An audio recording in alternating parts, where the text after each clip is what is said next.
What is up, F and True followers and wrestling fans? You are watching the F and brand of wrestling and entertainment here on YouTube.com.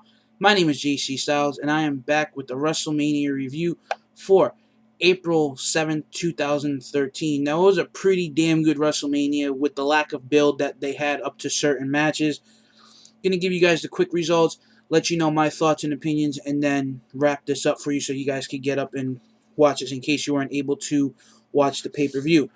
We start off this night with the pre-show match, the Intercontinental Championship match on the line when The Miz defeated champion Wade Barrett. Now, this was a pretty good match. I enjoyed it. I felt like the match was kind of rushed. It felt a little fast to me.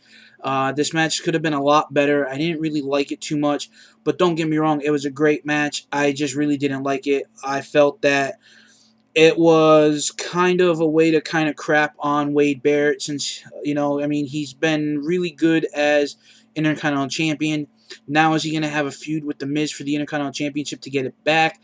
I don't really know. I don't know where this is going to go. I think it was really a poor decision to give The Miz the title right now. But I assume if they plan on doing anything with John Cena in the next couple of months, that The Miz will step up and be the next face of the company. We then go into WrestleMania 29 going live. First match of the night.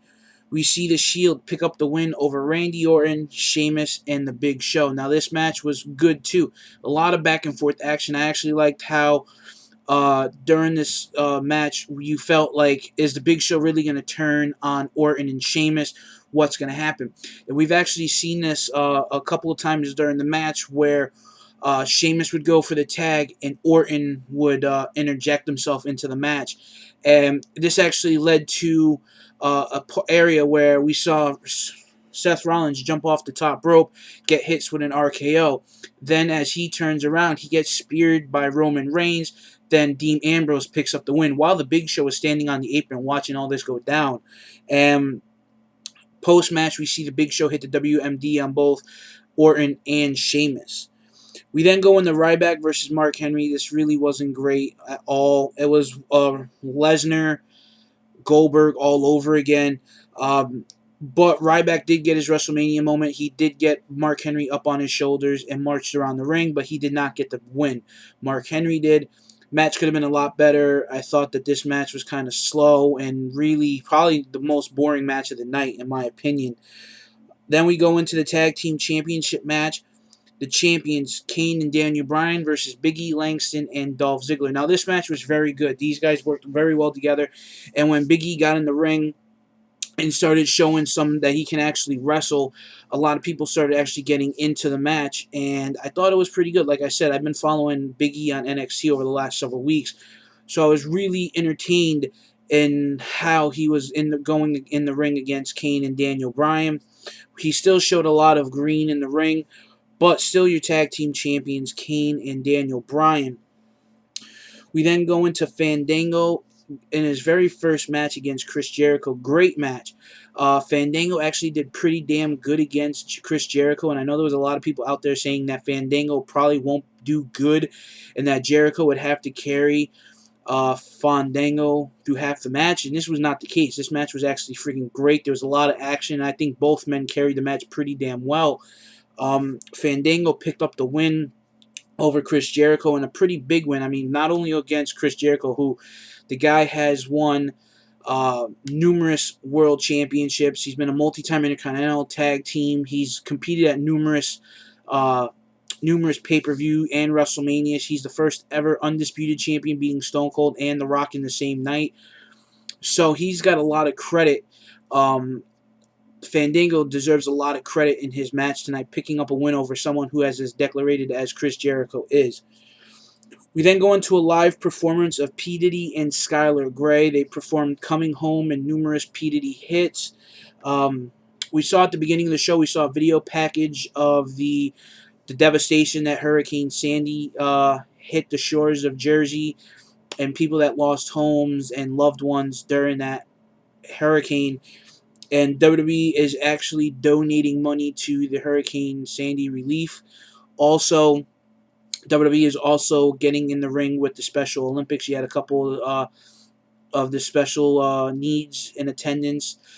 there with Stephanie McMahon and the Chris Christie, the mayor of New Jersey, and just really great, that to see WWE getting behind a lot of things again. We then see the World Heavyweight Championship match when Alberto Del Rio defeated Jack Swagger to retain the World Heavyweight title. This match was great. A lot of build up, and it had the payoff. I know a lot of people were going to say that this match didn't have a great build, but I thought it was pretty good. These guys worked very well together, and it was actually pretty good. Um, I can't really say much about it. I mean, I really enjoyed it. I would have liked to have seen it gone a little bit better. Towards the end of the match, you basically got to see a couple of spots in the match where they were just really overselling or trying to overdo their submission maneuvers, but really good. Alberto Del Rio still World Heavyweight Champion and no cash in tonight on Dolph Ziggler's behalf. We then go into the Streak versus the Best in the World. Undertaker versus CM Punk. Living Color performed Cult of Personality as CM Punk made his way to the ring, and this match was match of the night.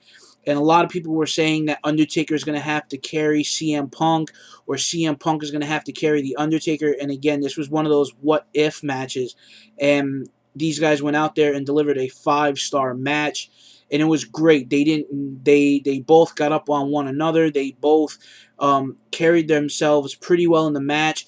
It was pretty good back and forth action. This was actually pretty good. I like the fact that CM Punk was able to get in the ring against Undertaker. There was a chance and time that we didn't think that we were going to get this match. And a lot of people were saying that Undertaker couldn't go and stand in the ring with a wrestler with the caliber of CM Punk. And a lot of people said that CM Punk couldn't hang in the ring with someone as the caliber of Undertaker. And this match came off so well. Undertaker wound up. There was one segment in this part of this match. Sorry, I keep calling them segments. Spot in this match where CM Punk hit the GTS. Undertaker was out on his feet, bounced off the rope, came back in, bum rushed Punk, and hit him with a tombstone, which was pretty sweet. We also got to see CM Punk do the elbow drop off the top rope to the announcer's table onto Undertaker. And there was a couple of good spots. I thought this match was really good. I'm kind of upset that we didn't get to see the streak end. But then again, I'm glad that we got to see a 5-star caliber match from these two guys. As much as I wanted to see the streak end, I was pretty good and happy to see Undertaker go out and really deliver a 5-star match against CM Punk. We then go into the no holds barred match, which this was slightly boring, but a lot of interesting areas. Um, During the match, a lot of the match for the pretty much the last I want to say pretty much all the match. Brock Lesnar was bringing it to Triple H. Triple H couldn't mount any offense. Then Triple H started picking up momentum. We get to see Paul Heyman get hit with the super kick. Then Triple H locked in the Kimura lock on Brock Lesnar numerous times. We got to see the sledgehammer brought into play, a pedigree on the steel stairs. Steel chairs being bought in, tables being broken. It was just a really great no holds bar match. In certain areas, it did feel like an MMA fight because when the match first started off, they were striking. There wasn't really a lot of wrestling maneuvers. It was mostly all striking. But again, this was a great match. I really enjoyed it. We saw Triple H pick up the win, and Triple H is here to stay and for the time being. Then we go into the Hall of Fame inductees. We see all the Hall of Fame inductees on the stage. For those of you that don't know, Trish will be delivering a baby in September. She made the announcement last night at the Hall of Fame induction. We got to see all the guys out, all the gentlemen and ladies part of this year's Hall of Fame. Foley, Booker T, Trish, Bob Backlund, Donald Trump, and Bruno Sammartino. And Bruno looks good for 77, I gotta say. I know there's been a lot of talks that Bruno has been sick over the last several years, but he looked really good at the show tonight, and it looked like he can honestly go for a little bit longer if he really wanted to, or if he wanted to be a manager. You could probably see him get in the ring once in a while, but he looked really good to be in good shape for 77. This last match, I really don't want to talk too much about. I'm really disappointed WWE had a chance to do something great with John Cena, but lo and behold, we're going to get another predictable 2013 with John Cena as our WWE champion. Great match, good thing, great match all around. It was, I don't want to say it was as good as last year's, but there was a lot of trying to one up each other at the end of the match. We saw numerous AAs, numerous rock bottoms. Cena did tried to do the five knuckle shuffle / people's elbow. He kind of coursed the Rock in. And then, kind of saw basically was like, I'm using my head this time, and grabbed onto the ropes. And as The Rock was going for the rock bottom, a lot of back and forth action. I would have liked to have seen a different outcome. I would have liked to have seen John Cena lose. I would have liked to have seen what John Cena would have did, and what the WWE would have came up with for John Cena for the second year loss to The Rock in a row. Also, there was a couple of spots in that where I thought that they were going to probably maybe have John Cena win the title and then slap Rock in the face with the belt, and then leave the belt laying there, and then he would come out the next night on Raw with the spinner belt. But I don't know what's going to happen. Uh, Great match, 5-star, and pay-per-view was amazing. I thought it was really great as WrestleMania. And guys, for the F and Brand, please leave your comments in the comment box below and let me know your thoughts and what you thought of I was gonna say Monday Night Raw, of WrestleMania 29. I'm JC Styles, and I will catch you tomorrow night with the Monday Night Raw review.